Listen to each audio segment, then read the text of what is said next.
妙法轮教导我们如何了生脱死，离苦得乐，速证无生。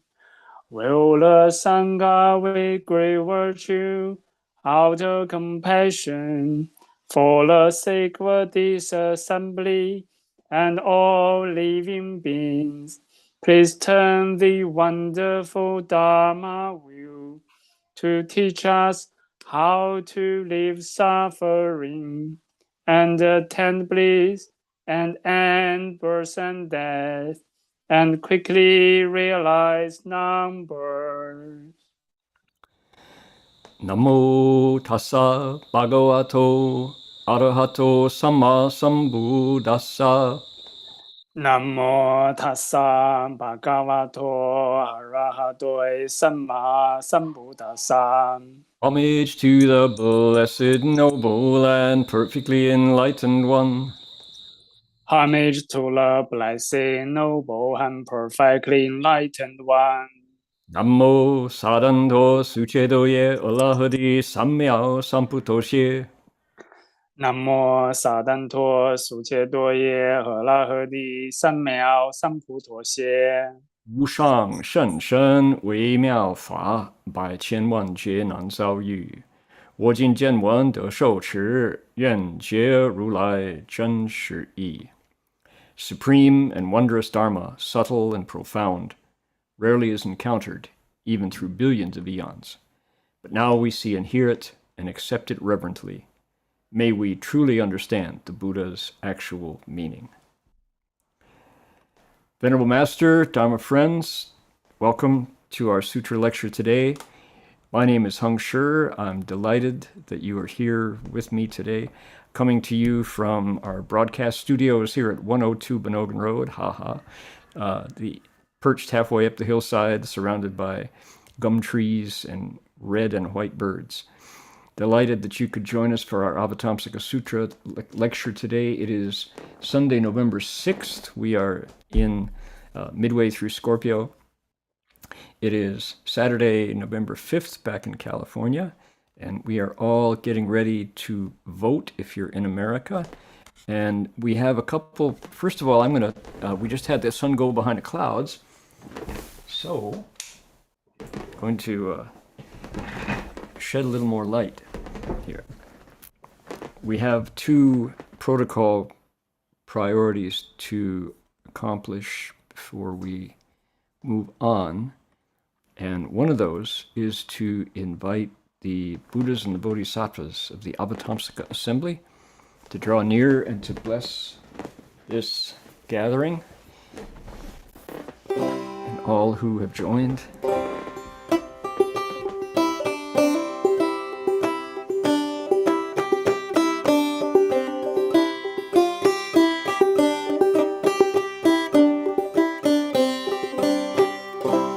Namo Da Fang Guang Bo Huan Jing Huan Hai Hui Bo Pu Sa. Namo Da Fang Guang Bo Huan Jing Huan Hai Hui Bo Pu Sa. Namo Da Fang Guang Bo Huan Jing Huan Hai Hui Bo Pu Sa. Namo Da Fang Guang Bo Huan Jing Huan Hai Hui Bo Pu Sa. Namo Da Fang Guang Bo Huan Jing Huan Hai Hui Bo Pu Sa. Namo Da Fang Guang Bo Huan Jing Huan Hai Hui Bo Pu Sa. One more time.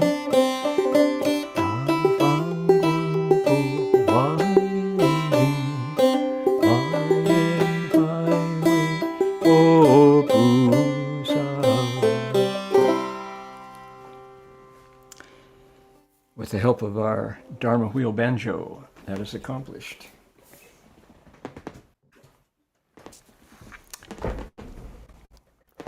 And we like to say that the Kombumerri people of the Ugambi language region practice their spiritual connections to land, to living beings, and to all creation here in this location for tens of thousands of years. And today we acknowledge them as traditional custodians of this land. We acknowledge them with gratitude, with sorrow for our sad history with them, and with hope that in the future we can move to a place of justice, partnership, and healing together.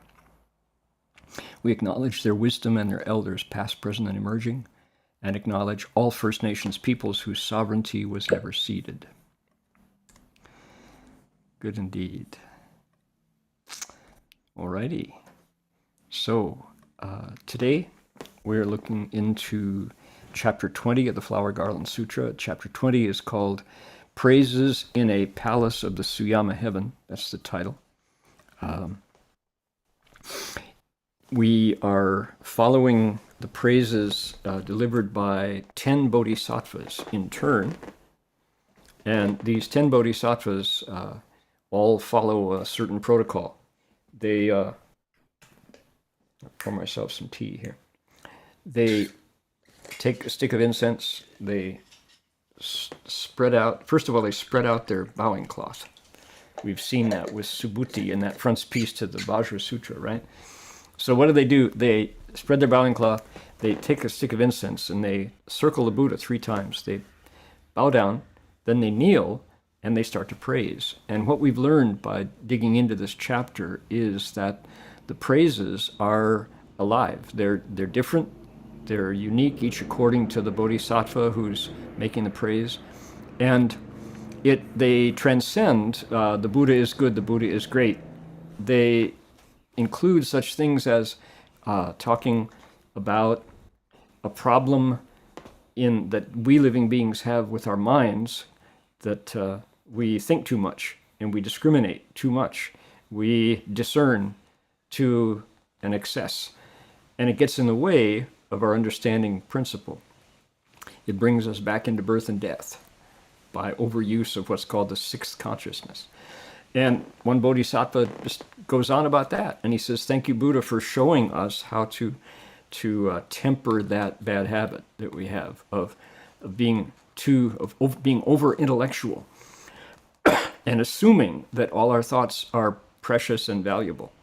Thank you, Buddha, for showing us that those thoughts are actually illusory and empty.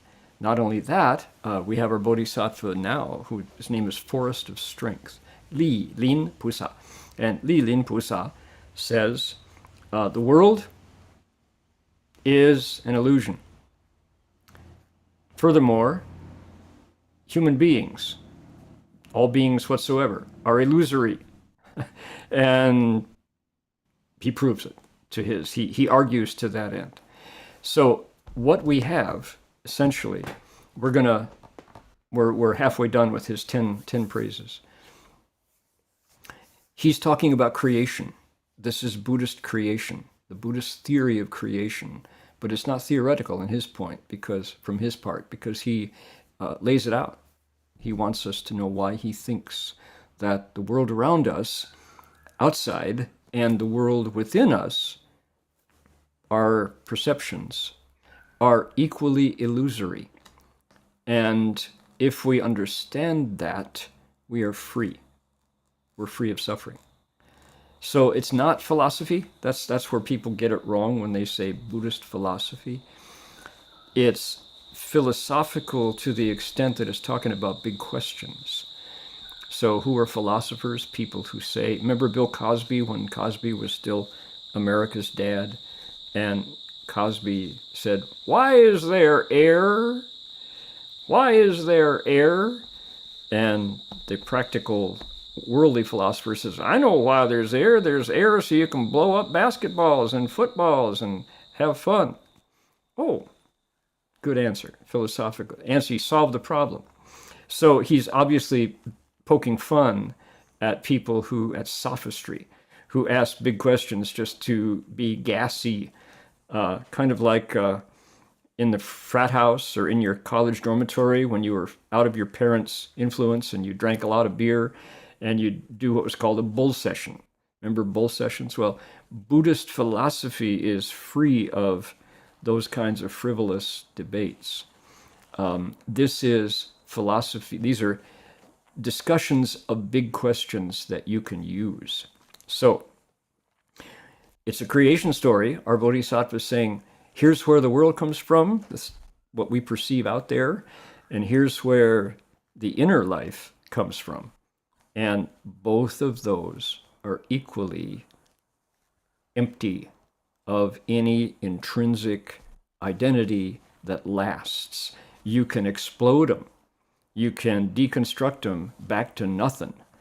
And if you really do that thoroughly, to the point where it makes a difference in your deepest understanding, you're free. Suffering ends for you. Right? There's a difference. Why am I saying this again? It's to say the Buddha is not pondering, let me see if I can say something deep about the world and people. If we just step back and look at it, yeah, it is that, but that's not the Buddha's point. That's not his motive.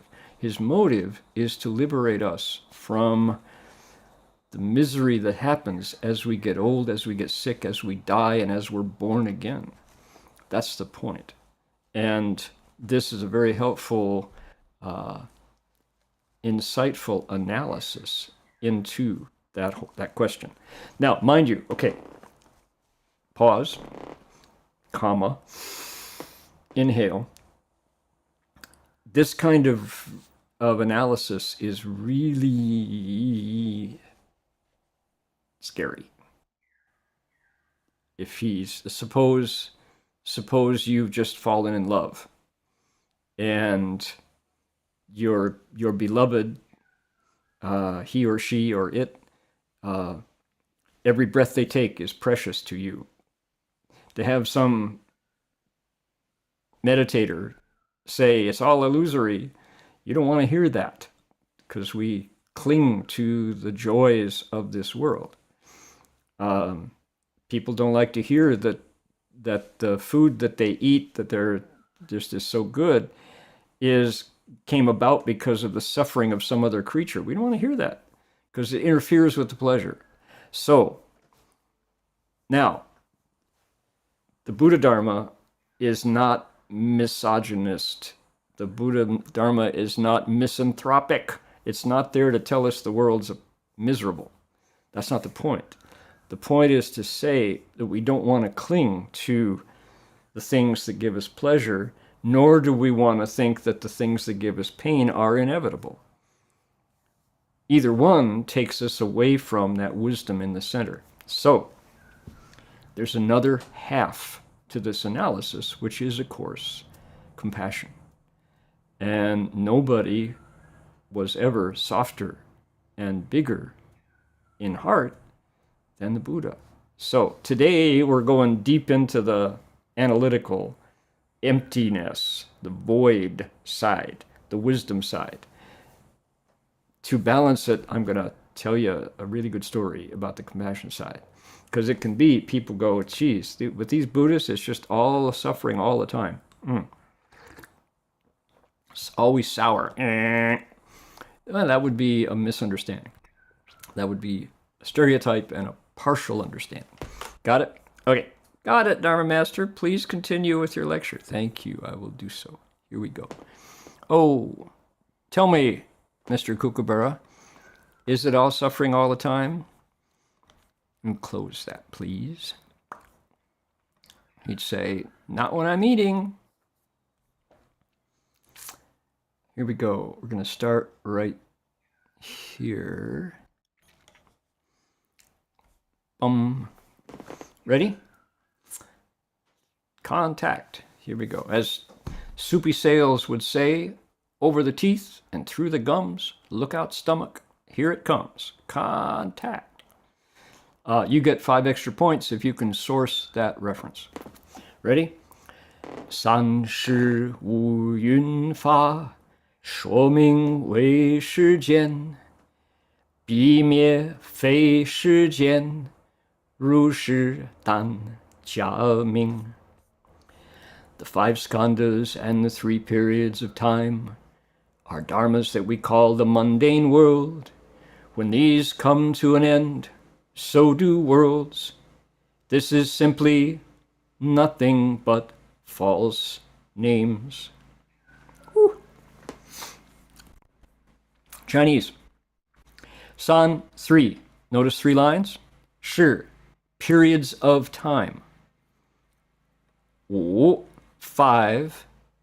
Yun, skanda, shadows, heaps.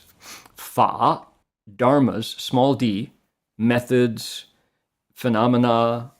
Those are the various meanings of that word. So, 3 periods of time and 5 skandhas, those phenomena.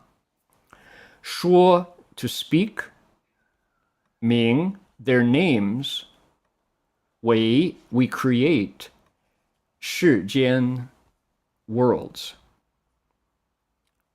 When we talk about past, present, and future, and body and mind, the world comes into being, both inner world, my feeling that I'm all alone here inside, and all of you outside.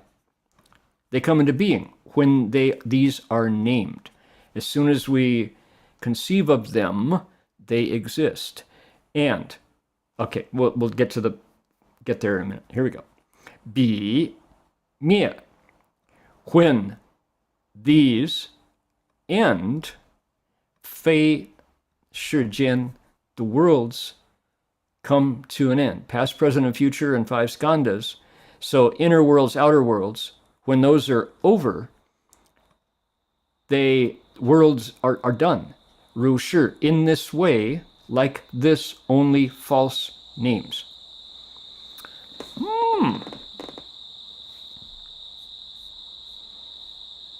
Okay.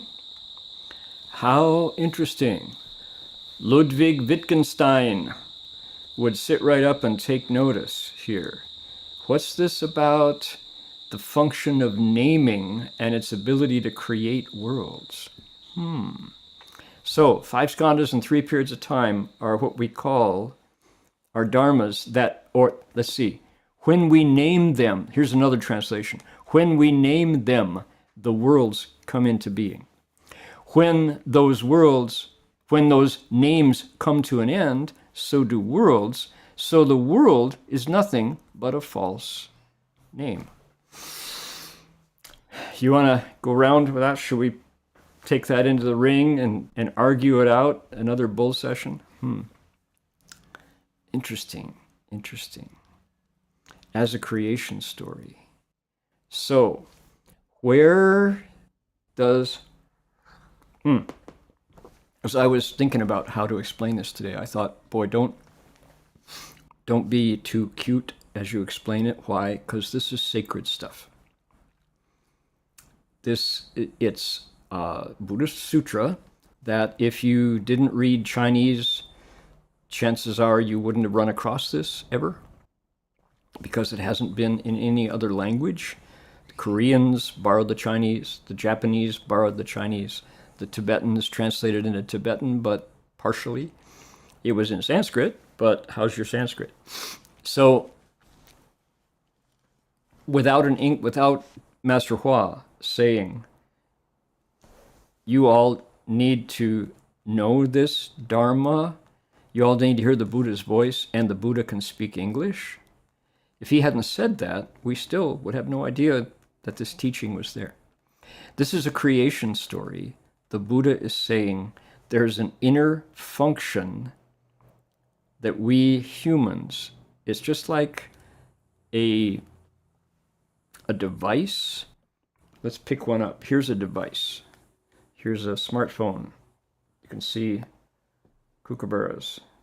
It's a smartphone, and because it's a relatively new one, not the newest, it has many functions.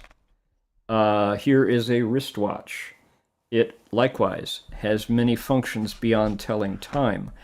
The device itself has no soul. There's nothing that animates the device beyond the electricity in the battery that activates the programs that are code and delimited by the skill and the algorithms of the coder. So it has its limitations. It's a function, but it functions in multiple ways, and yet it just does those things. Here is the Buddha saying, you know what? People and worlds are the same. What are they? There's the past that we kind of think about, but we can't grab. There's the present that is elusive. It's moving on. It's here, now it's gone. And then there's the future, which, based on my experience, is likely to come. So past, present, and future, plus body and mind. Mind, how about forms, feelings, thinking, or perception, cognition, then the samskara, which we've struggled to translate, formations, volitional activities, and then consciousness. And of course, you can take each of those and expand them, but that definition is the same. All the skandhas in Buddhism, body and mind, they're empty of self. They don't exist after you die. You toss them back, you return them, you recycle them, and get a new set when we're reborn. Not only we do, but the birds in the trees, the worms under the ground, the dolphins on the coast just 15 miles from here. All those living beings inhabit a set of skandhas at birth and return them at death. They're simply functions that we name, and they start right up and they work. You know, I come into being. Oh, I belong to a family. I eat these foods. I speak these languages. I have these habits. That's all in the skandhas. And my consciousness is working just fine. And it's tempting to call them archetypes. Anybody here, anybody present study Jung? So Carl Jung, Swiss psychoanalyst, came up with his observations of what he called archetypes, these basic structures that live inside the human mind that we all share universally because we are born into human bodies. And he identified them, and controversial, mind you, and some people are strong in some of those archetypes and some are stronger, less strong in those. Things like, things that pop up, fascinating ideas like the trickster, for example. This idea that there is in humanity and in each one of us this potential to be contrary, to say no in creative ways, and to have access to wild wisdom that we introduce to shake things up, the trickster archetype. What about the shadow? Jung's talk about the shadow that each of us has in our lives, an area in our mind where we stash things that we can't accept. We talk about the shadow like a bag. So I do something that I can't imagine that I could have done. How could I be so selfish? How could I be so jealous? Why do I have jealousy? And I can't face it, so I throw it in my bag, put it in the shadow. Jung's theory of archetypes said that we do that at a certain point growing up, part of the maturation process into adulthood. But if at a certain point we don't face those aspects of our lives that we deny, that we are afraid of, that we can't accept that we could be so greedy, so angry, so hateful, so jealous, so dull, so doubtful, etc. If we don't bring those afflictions out of the bag to light, then we never attain psychic adulthood. That our psyche, let's say that differently, our psyche never grows up. We never mature into the potential of our full adulthood. We will always be ruled by the shadow, by the things we throw into our bag, and negatively, we will project them out. We'll say, "Oh, that's not me. That's the Democrats are that way." Right? The election was stolen, as we steal the election. So, like that. So that's one of the archetypes. So Jung came up with these very interesting observations as he analyzed his patients. And it's tempting to think that this is similar to the skandhas, and yet the Buddha, 2,500 years earlier, said, yes, these archetypes, let's take that language that kind of calls into being all of Jung's theories. Let's say these functions, these paradigms. Paradigms isn't as good a word because it's not lively. The skandhas are at work. They function just the way a cookie cutter functions. Stamp it on the dough, and out comes the snowman, out comes the Christmas tree, out comes the star, and then you bake it and you have a cookie. So the skandhas are like cookie cutters in that they're inside us doing their work to make our personality the way it is. How profound as the Buddha observed these. And then he went on to say, and there's nobody there. They don't exist. They are simply a function that will work as long as you're alive and breathing, and then they're gone, but they're there. Creation story. Profound. Now, it's not isolated. He also, Dongding Wulong Cha, high mountain tea, frozen peak from Taiwan.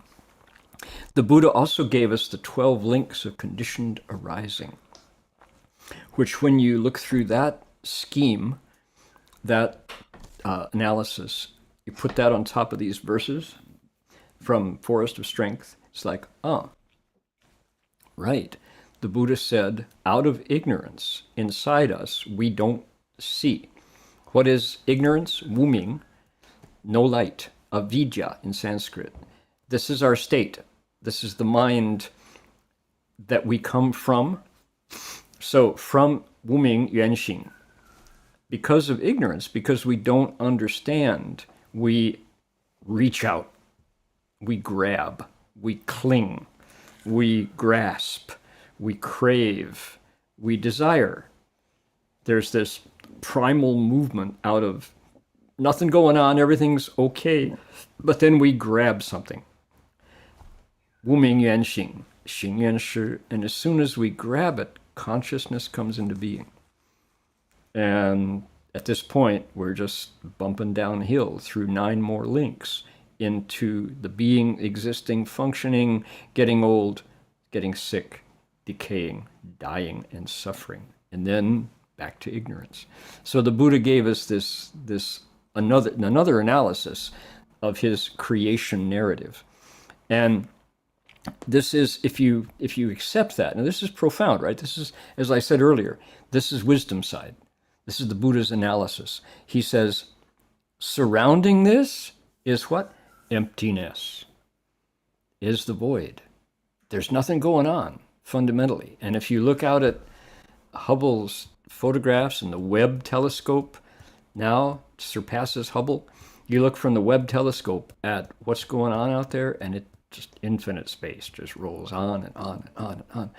And every now and then you get things like black holes, or you get things like galaxies, or you get things like clusters of galaxies. But then surrounding them all is this silence, is this infinite inky blackness of the void, which is potential.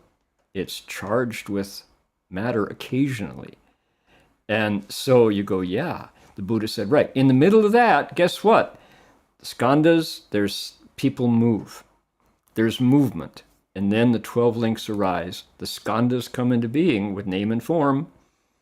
Name and form, he says, bring on, condition, engender, pull along, link to the 6 sense objects, the 6 senses.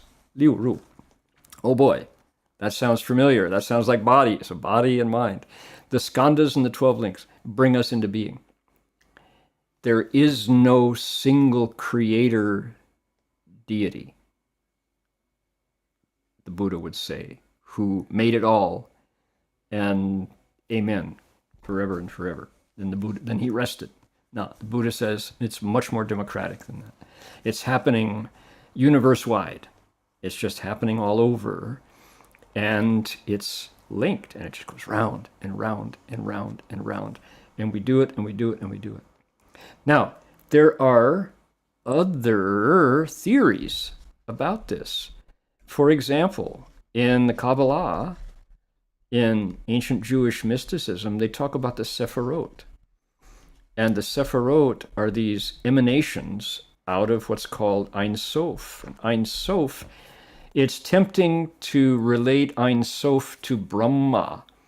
I think the Jewish description of where it all comes from is much closer to a Brahmanist, Hindu Brahmanist description than it is to I don't know if Ein Sof ever gets back to emptiness, the way the Buddha described it.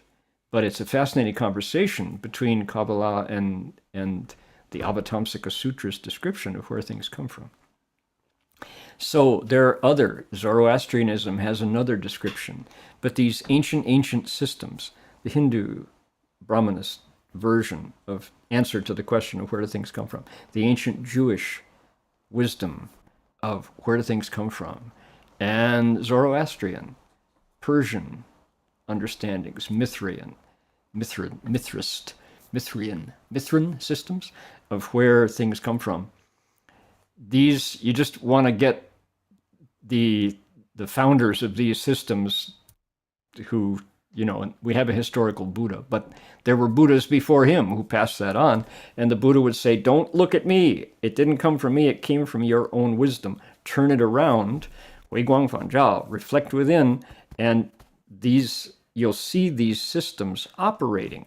This is how it actually works to create the world and to create you. You want to see it?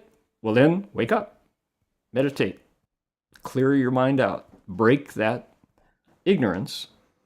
And when ignorance is broken, then consciousness is laid bare. There's no more in the ignorance. Once that ignorance breaks, and they call it the black lacquer barrel covering your nature, then there's no more activities. There's no more reaching out for grasping, because you understand that there is nothing to get. That primal movement of, I can't be patient. I've got to go out and chercher les femmes or chercher les gens. I don't have to do that anymore. So activities ends, and this name and form ends, and the 6 sense gates end, and that chain falls apart. So the Buddha said, yeah, you can do that. It's not forever and forever. All right, Buddha's creation story, very cool. Thank you, Avatamsaka Sutra, for giving us an insight into this incredibly precious, priceless, valuable description. But the Buddha would say, yeah, it's not mine. This is common knowledge. This is, yours. Pick it up. You can have it. It's Creative Commons. You can own it if you want, but everybody else owns it already, so you won't be able to sell any of it. You can't monetize it. But how incredible to have the Buddha say, right, this is the process. The skandhas are the chain And the link that skandhas contribute come from these 12 links that are just functioning right this in it, through us, in us. Nobody owns them, but nobody escapes them either. Next. Yun he shuo zhu yun, zhu yun you he xing, yun xing bu ke mie, shi gu shuo wu sheng. How do we explain the skandhas and what is their nature? The nature of skandhas cannot be destroyed, so we say they cannot be created. Quickly looking at the Chinese. Yun He. Yes. Share the screen. Thank you. Why do I forget that every time? Here we go. Ready? Got it. What? Say what? Say what? Say what? Speaking of skandhas. How do you explain the skandhas? All skandhas have what nature? Skandha nature not able to be wiped out. This, therefore, speaking no creation. Skandha's nature cannot be destroyed, thus we say it never was born. How do we explain the skandhas? What is their nature? What is this scientific question? The Buddha wants to know. This is so in keeping with the nature of cultivation and the approach that we're describing as key to Buddhism, which is what? It begins with a question. Can suffering end? And then the next question is, how? If you say yes, that was what propelled the prince out of the palace, into the woods, into the bush. Can suffering end? Is it inevitable? So this is the result of his scientific investigation. But he's asking the same question. Once again, what are the skandhas? What's their nature? Where do people come from? Who am I, ultimately? What's the nature of the thing that makes me who makes me different from my dad, from his dad? And then he says, you know what? The skandhas can't be destroyed. You're never going to get rid of them. So they were never created. They're not bound by that duality. Okay, tell me what else would you include in that list of things that can't be destroyed because they were never created? They pre-exist. Archetypes? Maybe. What else? The ancient Hasidic mystics would say the Sephirot. They emanate. There are 10 of them, and they emanate from that primal nothingness that is the Ein Sof. What else? How about this?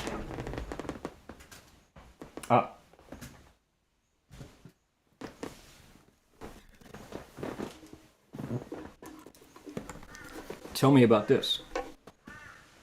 Things that can't be destroyed, therefore they weren't created.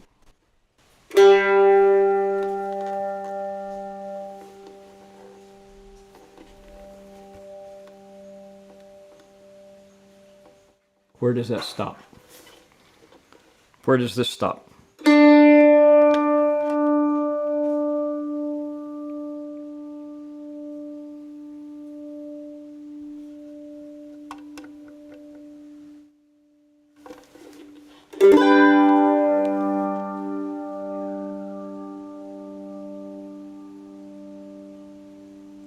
Still vibrating. Musical notes. Let's say the pentatonic scale, for example. The ancient Chinese had these stone bells tuned to the pentatonic scale. And they were, by banging on that stone, just the right shape, just the right size, just the right kind of stone, fashioned in the right way, something would emerge from that that pre-existed. It's as if the makers of the bell were reaching out into empty space and saying, I'm going to create a sound. Here it is. Boom.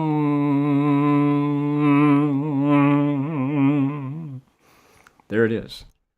Then it exists. Did it exist before you banged it? You called it into being by the action of the banging of the bell. So out of wuming, out of ignorance, there was the action, dong, on the side of the bell. And wuming yuan xing, xing yuan shi, then suddenly you were conscious of this oh, vibrating in the bell. So music is that way. What else? Mathematics. Mathematics is one of those things. The fact that when you go from 0 to 9 in the Arabic system, Arabic numerals, suddenly, wow. But Arabic numerals, Chinese said the same. Chinese mathematics, oh my goodness. Profound, ancient, ancient, ancient. What you can do with mathematics. So skilled were the ancient Chinese mathematicians that they predicted eclipses. Speaking of which, lunar eclipse coming up on the 8th, coinciding sadly with voting day in the United States. During an eclipse, hidden things come to light. So those are things that somehow pre-exist. The Chinese, this is, I guess, would be considered philosophical in that it's deep thoughts, systematic thoughts. It's not philosophy meaning somebody thought it up and, propounded it wisely, sagely. It's much more like there's nowhere else to hold thoughts like this except maybe physics. So what was it? Yin and yang. Some of the oldest of Chinese writings talks about out of the inchoate universe, out of the universe that was like a soup, came yin and yang. And though that fundamental duality, as soon as you had 3, then you were open to the limitless, to many zeros. But there was a time before zeros, and you can go back in the mind to that place before you get 0, 1, and 2, yin and yang. So out of yin and yang came such things as earth, air, fire, and water. Where does earth, air, fire, and water come from? They're here. Where does mathematics come from? They're here. Where does musical vibrations come from? They are here. What about the 5 colors? Well, the 5 colors, Qing, Huang, Chi, Bai, Hei, right? Green, or green, blue, Qing, Huang, yellow, Chi, red, Bai, white, Hei, black. Those 5 colors, do they pre-exist the eyes that see colors? Can you touch colors? Can you smell colors? No. What about the 5 flavors? Qing, Suan, La, Ku, Wu, see, Suan, La, Xing, Tian, Suan, La, Ku, Xing. So sweet, sour, bitter, spicy, and bland. Those 5 flavors, do you have to have the palate, the tongue and the nose before in the 5 sense, right?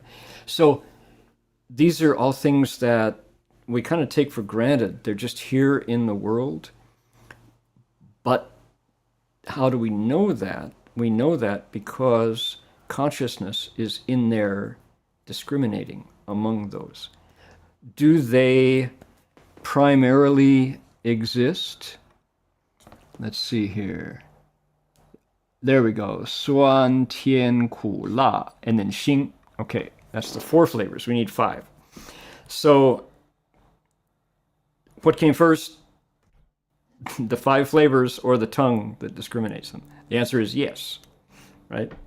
So the Buddha is saying, from his perspective, using his wisdom, he's saying these things, go back to emptiness, and yet here they are. That's the middle way. They arise with the ability to sense them, sense objects, arise with the ability to sense them, and consciousness in the middle is telling the difference. Aha, guess what? You're alive. You're back. Your skandhas are functioning. That function itself, the entire shebang, the whole circus, doesn't ultimately exist until desire arises and we kick it all into motion, until we turn that key of desire. I can't be content with everything peaceful and non-existent. Something bumps and I'm hungry and I want to go out and find some food. Bump, oh, it all exists. The world comes into being. So Master Hua had these wonderful phrases where he would say, that there's nothing going on until we decide to make some business for ourselves. 本来无一物，何处惹尘埃, said the sixth patriarch, who was happily resting in that nothingness. He said, fundamentally, there's not one thing. Where could dust alight? Oh, once we move, then there's dustiness, right? If we can be unmoving in a state of suchness, the world is gone. Sound like too much? Is this, yeah. Ho ho. All right. At this point, we've got, let's do another one. Let's do one more here. Then I have a story. If we go too far into the emptiness of it, people can't sit still. 分别此诸云，其性本空寂，空故不可灭，此事无生意。I didn't do it. Chinese, 分别此诸云，其性本空寂，空故不可灭，此事无生意。Look closely at the five skandhas. See their nature is empty and tranquil. Their emptiness means they cannot be destroyed. This truth helps us understand, not produce.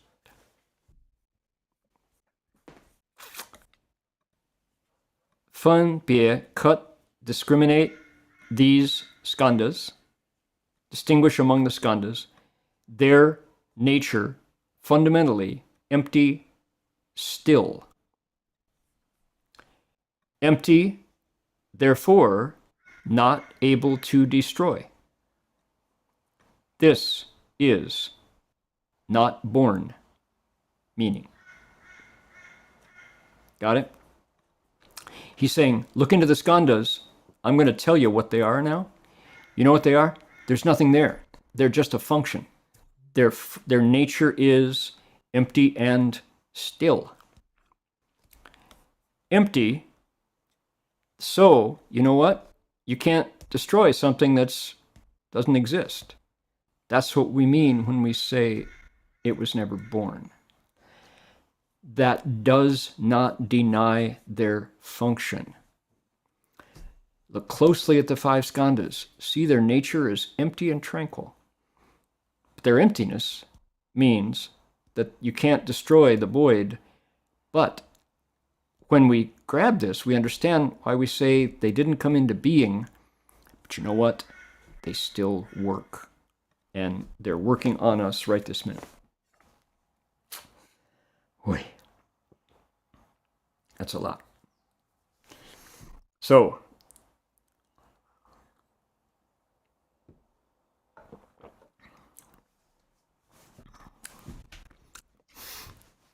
you want to, like Wittgenstein says, you can't whistle it either. Fundamentally, there's nothing you can say and you can't whistle it either. That's the ultimate truth. But in the midst of that, spring comes back. In the midst of that, you have hungry birds. Not angry birds, hungry birds. Oh man, I have this pair of currawongs who are parents. They have babies in the nest, and the babies are incessantly gaping mouths waiting to be filled. Big birds. And all they know is your job is to put food in this. And the currawongs, they have to hunt. And they go out and they, there's only so much food that they can find to feed these new lives in the nest that are making these noises. And so they're frantic as they try to feed the hunger of their offspring. And the current male of the couple is a bird I helped raise. The last year, he was the one in the nest, and or maybe 2 years, 2 generations ago. And so he's grown up knowing that I'm a source of food. And as the months have gone by, he knows he can hit me up pretty much any time he lands here and goes. He makes his own baby noises, the same noises he made as a baby. He's now the adult, but he makes the noises when he sees me. So I feed them crackers and bananas and dates. That's pretty much natural. The crackers are processed wheat flour, but I scrape the salt off it, and I figure it'll fill the stomach. So he lands on the railing, and I break up a little piece of cracker, and he's right there on my fingers, waiting for that little chunk of crackers. He can gobble it down, and I break the cracker up and put it on the railing, and he gobbles it down, and then turns around and zooms off so fast, zoom through the trees way up high to where the nest is. And I'm standing there with the other cracker in my hand, waiting, and 2 minutes later, boom, bunk on the railing, looks up at me, like that. I break another one up. He gobbles it down, flies off, feeds it, chokes it back up, regurgitates it into the mouths of his babies, comes back for 3 rounds. And you realize that this is why, in the midst of nothing going on, in the midst of emptiness, we still run amok, because our children are hungry. And when the babies cry, and you know that they're yours, it's your duty, your job to put food in their mouths, there's something about that sound, I'm hungry, that you cannot rest. Now, imagine if, like the news out of Kyiv, Ukraine, 70% of the capacity to create electricity in the city has been destroyed in the last month. Winter is coming and it's cold there. And without electricity, there's no running water, there's no sewage disposal, much less light or heat. And they're talking about evacuating 3 million residents from Kyiv. Maybe, if they can't get the heat, can't get the electricity going because it's been destroyed by missiles. And you say, yeah, we run amok. We do that. Imagine the karma of someone who prevented millions of people from heat and water and sanitation. What happens to you if that was your choice and your actions that denied that many people their well-being and comfort? Can you imagine your well-being and comfort in the future? Oh my goodness. Because what goes around comes around. So if only, the Buddha's describing this state of before trouble, when there's no trouble, and then we make trouble. The babies are there, the babies are hungry, and we've got to act. So the poor Kurowongs, the parents, they have to go out and feed those babies, or else they just simply can't stand it. Their hearts break. And so there you go. That's called living beings. It's called samsara. It's life and death and rebirth. Boy, oh boy. And seeing it on the scale of the birds is you can see the whole process. When it's our own lives, you just, say, try your best and be kind in the process, right? So ahimsa, harmlessness. Yeah, indeed. There is a way to live wisely in the midst of it. And there's also this, it's a mistake to think that the Buddhists are just always depressed. We're always looking to prove dukkha, suffering. That's not accurate. That's not the case. We celebrate the joy of community and helping each other. I'm happy to be the provider of crackers and dates and bananas. If I had some raisins, I think they would go for the raisins too. Natural things to put through the system of the adult into the belly of the baby Kurowang, who I'm sure I will meet in the future when they grow up and take their turn on the wheel of samsara. I'm happy to step in. I hope they're able to handle it when I'm gone. They will. The Kurowangs have been there longer than we humans have been, and they will be here perhaps when we're gone. So, yeah, but to be able to see the process and to do a little bit of goodness, we're there for that. It's the compassion side of this emptiness analysis. We're going to do one more verse, and this time I'm going to share my screen first. Yay! One more, two more. We'll do two more. We'll finish this bit of praises. Ready? 众生即如是，诸佛亦复然，佛即诸佛法，自性无所有。Since sentient beings are this way, Buddhas are just the same.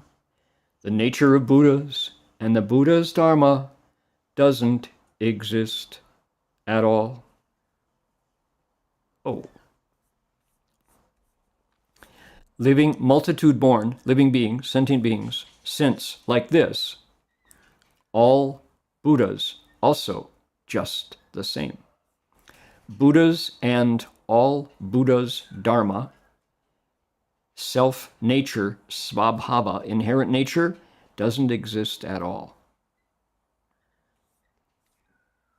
What is he saying? He's saying that this thing called the Buddha is, just like the skandhas, a function. There is no intrinsic Buddha or Buddhahood, but the mold, M-O-U-L-D, the mold, the archetype, the template, the paradigm, the function of Buddha can be created when you step into it and light it up, and when you inhabit it. Move into it, there's a Buddha. There is no ultimate, there is a paradigm of a Buddha waiting to be inhabited by some human who does it. Just like the skandhas, it's just a function out there. And so is everything else.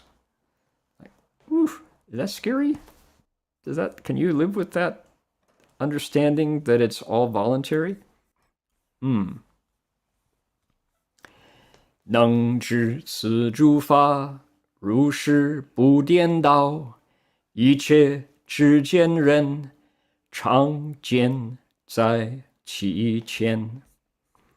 Someone who can understand this Dharma as it really is, undistorted, will always see the one with right knowledge standing in front of him.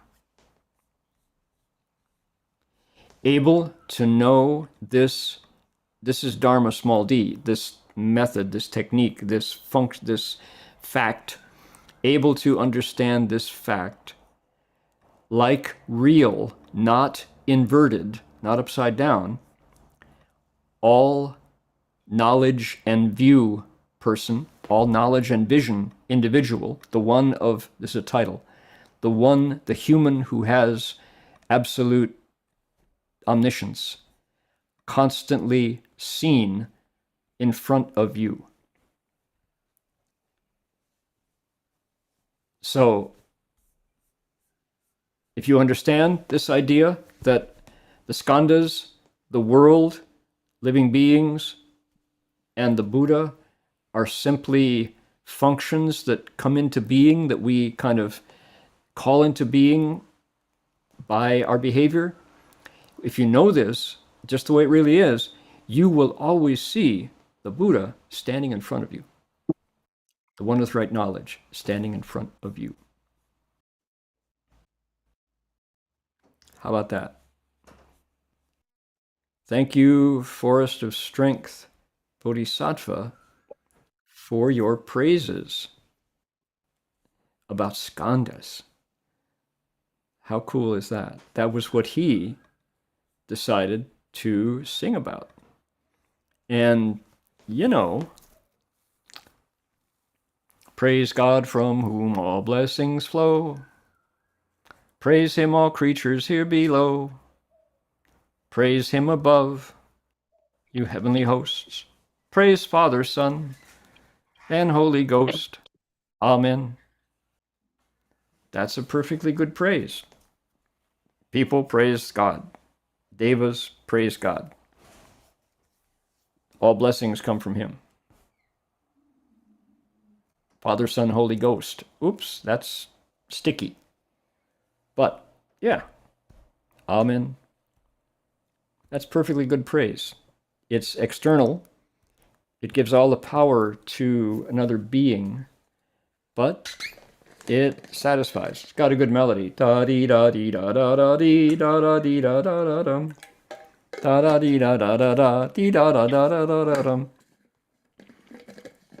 Very satisfying. When Forest of Strength Bodhisattva shows up to praise, to do his praises, it's another story. It's, yeah, let's look at the creation of the world. Let's look at the creation of humans and the creation of Buddhas, ultimately. Where do they come from? They come magically from this thing, these functions, archetypes, paradigms, templates. Template is pretty good. Cookie cutters, molds that are there somewhere, kind of like algorithms out in the cloud or resident on some server somewhere, that when you boot it up and activate it, it's called operating system. I won't say Microsoft Word. I don't use Microsoft Word. It boots up as Adobe Photoshop. It boots up as, Acrobat Reader. Similar. We do have this whole new raft of analogies to use. If you think about it, right? So let's say, here we go. Here's your device. That's my device. I got a kookaburra on mine. On that device, there's one called email. Boop. Punch that, and my current state of email pops up. We've all got a phone. Many of it. Everyone reads email on their phone. We also have a phone on your phone. Hit that one, hit the right numbers, and you can talk to somebody. It's magical. No, it's not. It's technology at work to improve our lives. Yeah. For convenience and speed, whether it's an improvement, that has a downside too. But the point is, there are functions that until you boot them up, they are silent. They're just words or ideas. Once you boot them up, all of that functionality is there. Seems like magic, and yet if you don't charge the battery in your phone, it's all a dream. Forest of Strength Bodhisattva says, right. Worlds are the same way. The one we're living in now is a collective dream.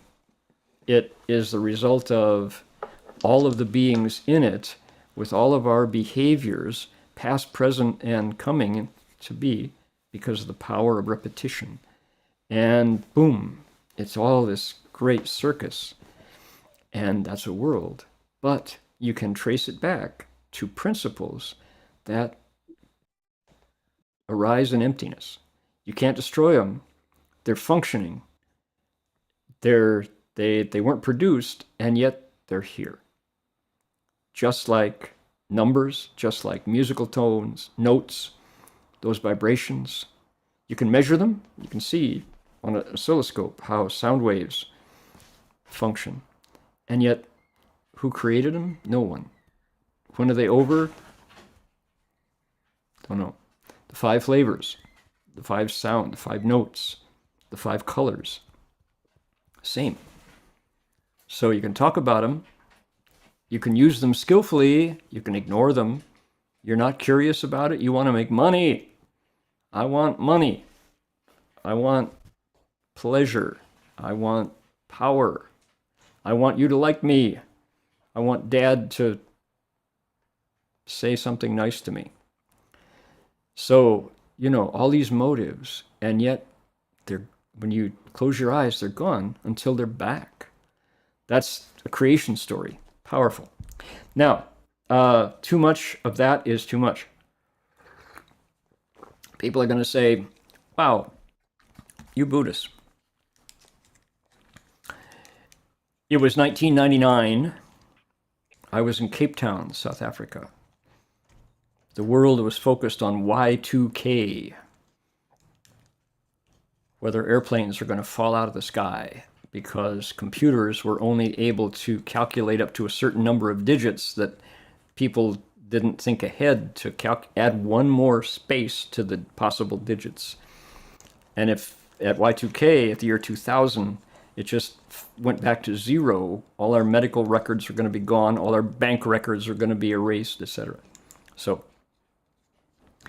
there was something else happening in December of 1999, and it was the Parliament of World's Religions. And 7,000 people came together to Cape Technicon, which was a little used college campus in Area 10, was it? Zone 10, which was infamous because the Verwoerd apartheid government, in order to build their new college campus, took bulldozers into its township and bulldozed all the houses. Gave the people a little bit of notice and then said, we're going to wipe you out. We're going to give you a new home out here on the dirty prairie, on the flat, dusty prairie. You live out there now. We're going to turn your home, your neighborhood, into a campus. So that was back before apartheid came to an end. So, in the Truth and Reconciliation, History of South Africa. So, at the end of the parliament, incredible gathering, 300 different religious expressions, spiritual traditions, and indigenous ways came together. 300 different identities as religious people, or spiritual, or indigenous. And at the end, the parliament said, we have a plan. We would like to offer to anybody who would like to go a chance to go visit townships that are actually functioning. And there was an extra day before we got back on the plane. And so we said, okay, we'll go look at how, as close as we can to, kind of like anthropologists, we want to see how village life is handled in South Africa. So there were 30 of us, mostly from Europe or North America, Latin America, all the different religious group leaders, religious people. 30 different people, maybe 8 religions on the bus. Hindus and Jews and Muslims and Buddhists and Protestants, Christians, all on the bus.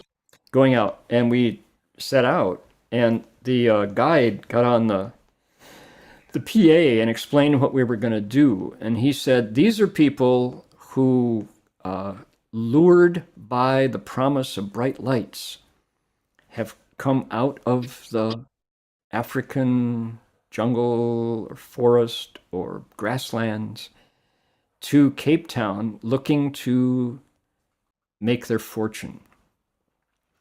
Unfortunately, it's an unending stream of people, too many, and they mostly come with zero qualifications, zero understanding of the world that they're heading towards.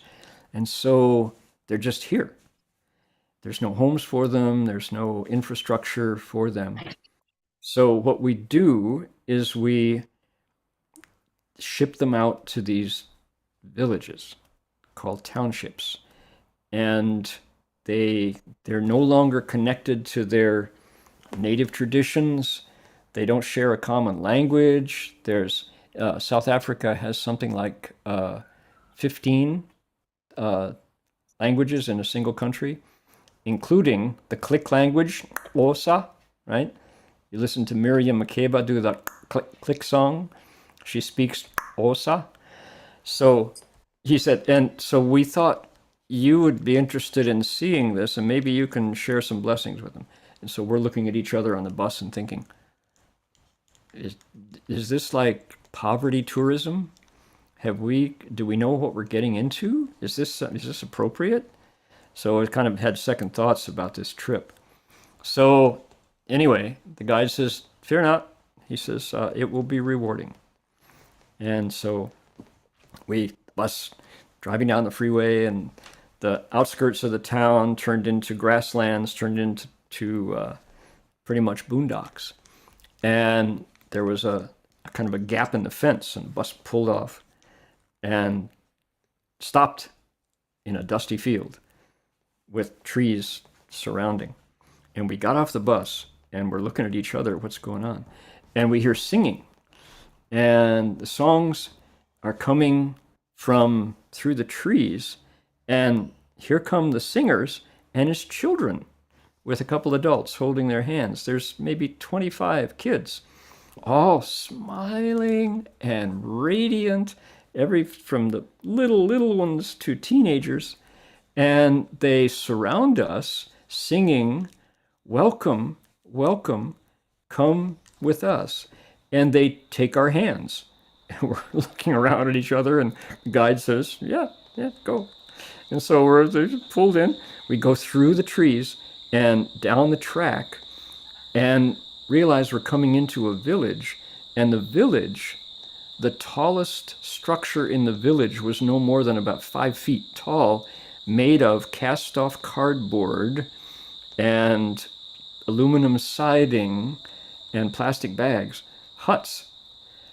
And yet we went through, and here was a clearing. It was the center of the village. And there were 3 chairs there.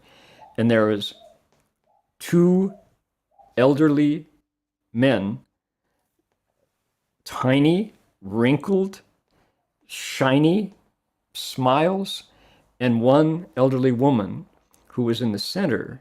Likewise, you looked like you could pick her up with 1 hand. She weighed nothing, but she had perfectly beautiful teeth. Her eyes were radiant, and everybody gathered around. And the singing crescendo, and everybody started to move. And if anybody has heard an African inspirational choir, oh my goodness. Inkosi sikeleli Africa. But with shouting and movements and feet on the ground and everything alive. And we were greeted with that. And so there was a translator out of, I believe they were speaking Swahili. That was just one of the many languages available. And so the translator said, when there was silence, he said, welcome our honored guests. We are so happy that we can offer you hospitality. We want to give you our best. What was the best? It was a tin can with hot water that passed from hand to hand. And of course, we're all going, thank you, pass it on. And so he said, this is the head matriarch and the patriarchs of our village. We come, and he listed the names, who they were, how many generations they have been in South Africa, in this area. And the matriarch, the elderly woman, said, she big smile. She said, "I would like to ask you where you are from." And she said, "You." She pointed to this white-haired Dutch Reform Protestant minister, a woman from Holland, who, well-fed and very florid face and very comfortable looking, prosperous Dutch Reform minister. And she had a really good heart. She was into it. And she said, "Me? You want me?" And the grandmother says, "We want you to sing a song from your country." And so she said, "Oh, okay." So in Dutch, she sang a song about how Jesus loves. Jesus is universal love. And when she was done, everybody's like, "That's wonderful, wonderful." And the grandmother goes next to her, "And you? And who is this?" "This is a Jewish rabbi from London with a long beard and a black Stremel hat on his head, black." And he goes, "Oh, oh," he says, "I would like to sing a song." He says, "Hine matovu manahayim shevetakim kamyachat." How lovely it is for us to join with our brothers in peace and harmony. And he says, "Now everyone sing, Hine matovu manahayim shevetakim kamyachat." And everyone's singing in Hebrew. And just the energy goes up and around the circle. All the different traditions got a chance to sing. And it was my turn, and I said, "Okay, here we go. Ready? Namo Guan Shi Yin Pusa, Namo Guan Shi Yin Pusa." Had everybody singing the name of Guanyin Bodhisattva. And just the energy suddenly transformed. And the guide, he said, "I want you all to see what is fundamental. What is fundamental in the world, the lesson of the Parliament of World's Religions, is that what we share is more than what separates us. What we share in common is more important than the things that make us separate." And he said, this is the joy that keeps these people in the midst of utter poverty. There's no electricity. There's no running water. They're just out here in the bush. And yet every morning, the men and the women of employable age will get on a bus and go into Cape Town looking for work and be disappointed as they wait and wait in lines and then come back at night having maybe not earned a penny, but waiting for that possibility to improve their life. That's the way, he said, humanity is this way. But the hospitality that they wanted you to see, you have given them the gift of bringing the world into their village, and they are honored to recognize you as their guests. And in this, we are equal, he said. And there wasn't a dry eye in the house. And we were just thrilled to be the guests of the elders and the children of this nameless township, it's called, meaning slum, outside of Cape Town, South Africa. So in the midst of nothing, in the midst of the emptiness of the five skandhas and the worlds and the Buddhas that lead us forward, that wisdom, that function that comes from the human heart, the Buddhas don't own it. It's not Buddhist.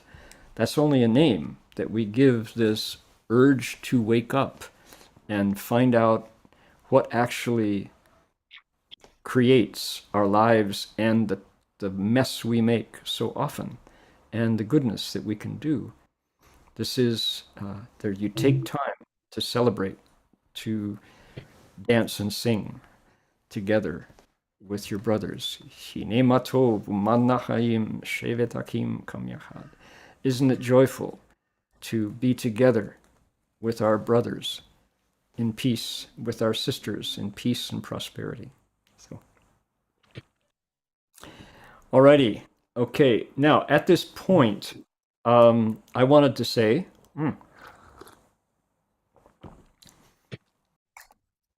next week,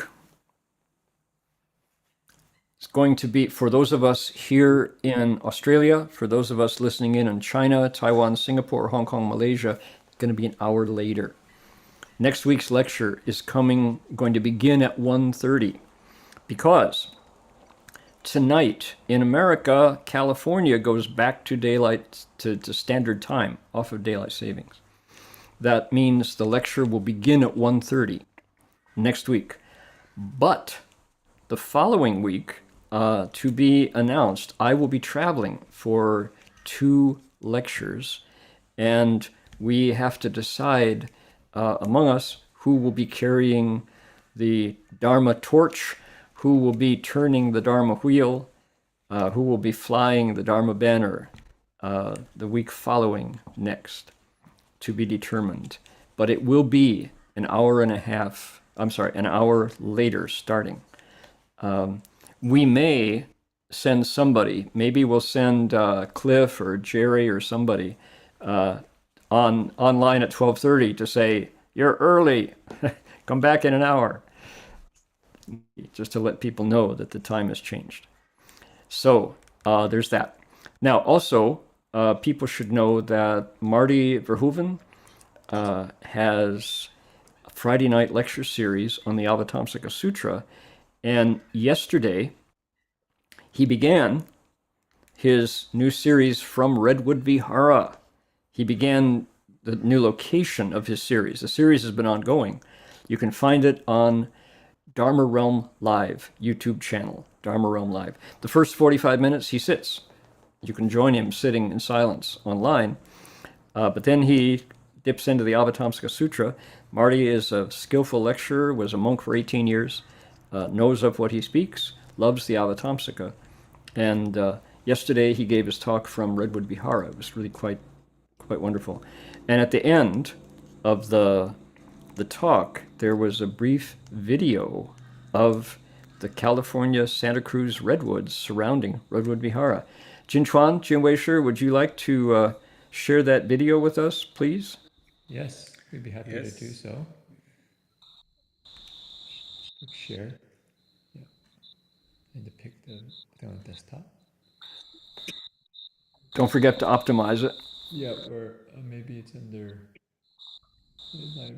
Oh, it's not the video file. Can you go video file? Put all files. Yeah, all files. Sorry, just give us 30 seconds here. Oh, maybe just use the other way then. It's not a video file that's recognized by the computer. And you want to give a optimize. Yeah. You want to give a credit for photographers who contribute for this slideshow. The main is Jerry. And also, we have our neighbor Dan and Jason Kung. And a couple others as well. Tuan is here with us, and he also has been a major photographer for us at River Vihara. And the music was, what do you call it? Chosen by Marty. Marty encouraged us to use this, this kind of flute music as a background. He felt it really matched the ambiance here at River Vihara. Maybe we won't say too much because I think the images tell the story, and then afterwards we might just share a few words about what you saw. It's 4.5 minutes long. Yeah, it's about 4.5 minutes.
Alrighty. Yep. So yesterday, Dharmaster, as you mentioned, Marty gave a lecture here, and the title was "The Mountain and Me Being Lost in the Way." In the way, Mm. and he talked about the nature and the cultivation, how important is, especially in this current time, to find a refuge. Like it's a vihara. One of the explanation of vihara is to be taken a refuge from this, especially in this current time that we are so distracted, so separated from the natural world, to come down, to find the kind of a deep sense and meaning, and find friends and the Dharma. And we hope the Redwood Vihara provide that. And just a note, we saw the redwood trees. Right? There's many of them here. This is 500 acres of the land. And I think the drone gave a perspective how they are high and go down and down. It take a while to reach the level of the house. Yeah. Jing Weisher mentioned the height of the trees, but actually, if you look at the redwood trees, I was pretty amazed when I heard that their roots can go out 150 feet out around them. So we're literally here. We're at Redwood Vihara right now, but we're probably sitting on many roots of redwood trees, and they actually interconnect and support one another, which I thought was a very beautiful image for how we can cultivate as a community. That one tree is actually, I mentioned it during Marty's lecture, was the white, you saw a little white tree that was like a kind of like a small sapling almost, just maybe 4 feet tall. That's an albino redwood, which means it has no chlorophyll, so it can't produce its own food. And so it actually stays alive from all the trees around it.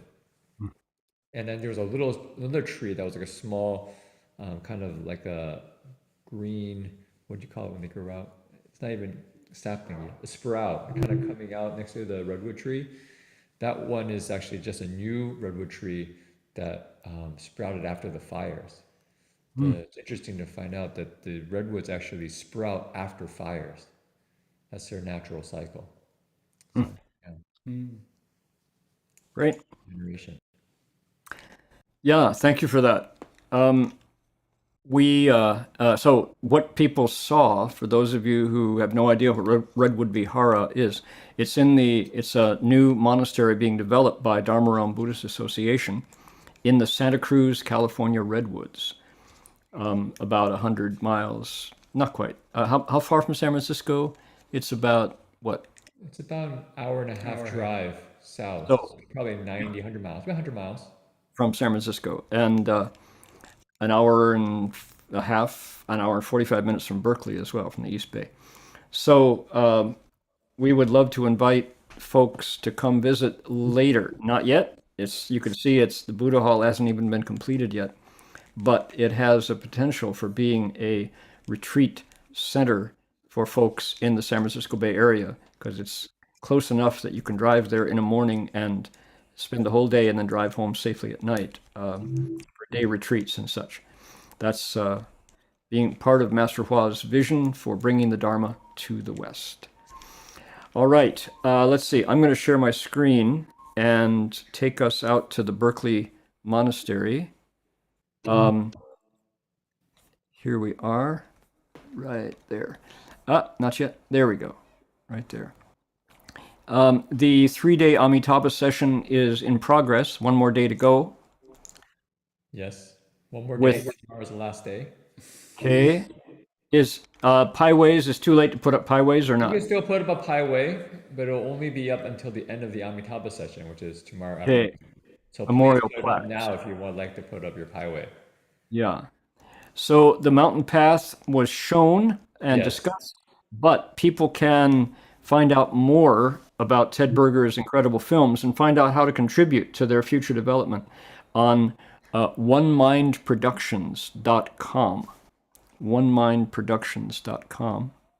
But also, those who couldn't join the post-movie screening discussion between Reverend Heng Shu and the director Ted Berger, I think the video is available in their view channel, YouTube channel. You can find it's quite inspiring to hear the stories behind the scenes. Yeah. And Ted's journey, the director journey to discover his kind of spiritual path through the making the movie. And this one was particularly very important for him. Great. Then tomorrow at 1:30 Australia time, 11, this will be 11:30 in China, Taiwan, but 7:30 p.m. we have the last lecture on the form of ancient wisdom in modern life. Available at, let's see, do you have to register or not? No need to register. Okay. Just join the Zoom link or on YouTube. Right. So people know how. This is berkeleymonastery.org. We'll put this in the chat, and maybe Jerry can forward that to YouTube. How to find this website, which will give you access to that lecture series. There it is. Tomorrow we'll be talking about applying the ancient wisdom to modern life. Okay, anything else here you'd like to discuss? I think that's pretty much it. We will post the Ted Berger's interview, Reverend Heng Shu's interview with Ted Berger on our Berkeley Monastery website. So if you check in there, maybe in an hour, you should be able to also see the links for that. Great. Here's a talk I gave, translation as spiritual practice, ? Recording is available. Oh, great. Here is notice of Marty's lectures. And your ceremonies are back. Yeah. There they are. Daily ceremonies. You can join a virtual Buddha hall. At Redwood Vihara, in fact, we do screaming from the new Buddha hall in the morning. Morning Nice. ceremony, 4 a.m., and evening ceremony, 6:30. And Jin Forsche every day leads people with the Amitabha recitation at 12:30 p.m. California time. Terrific. We'll have to change this picture, huh? Yeah. Yeah. Right. Yeah. Good. Alrighty. So, thank you so much for that. Appreciate the news and the video. Again, next week's Avatamsaka lecture will be 1 hour later. That means it will be 1:30 here in Australia. It will be 11:30 in China, Taiwan, Hong Kong, Malaysia, Singapore, and same old 7:30 in California. We need to transfer the merit before we stop today. And let me share my screen. First of all, I'll bring that up. Here we go. Medicine Buddha Mantra. And share my screen. For people who are still getting sick, for people who are suffering deprivation of heat and electricity and water in Ukraine,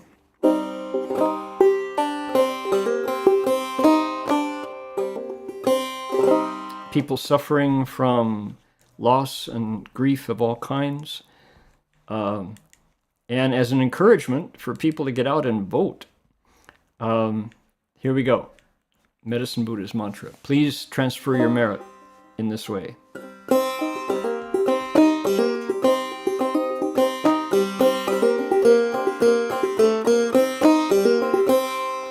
Om Namo Bhagavate Vaisajya Guru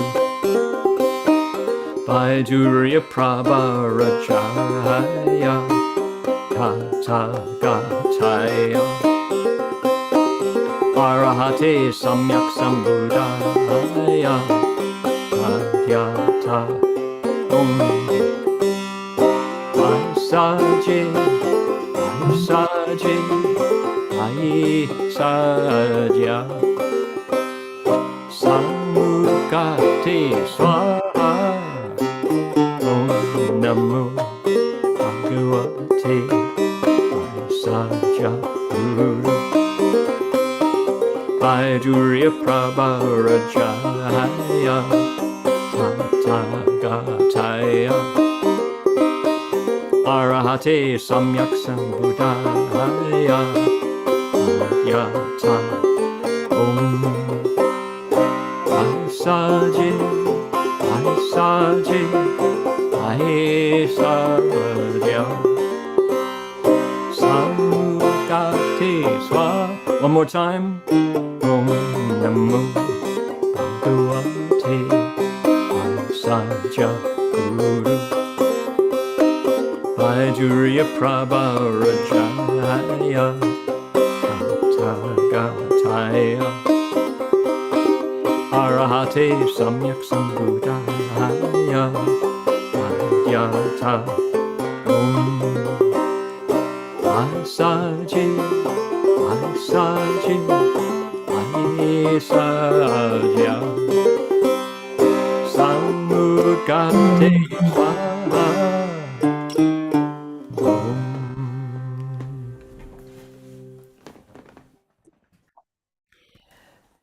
Before we go, I'm going to encourage everybody to do a good deed and go out to Dharma Radio and get some music.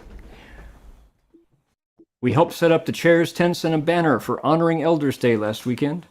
Some of us volunteers installed 480 plants over the weekend, as well as part of the City of 10,000 Buddha's new retention pond sewage system. Only 3,500 plants left to go. Very hard work, worth every bead of sweat.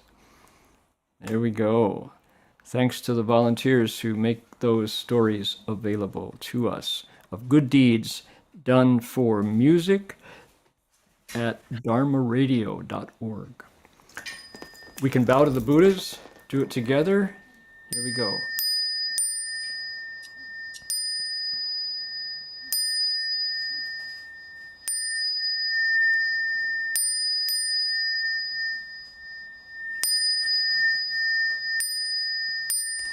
Bow in respect to the Venerable Master.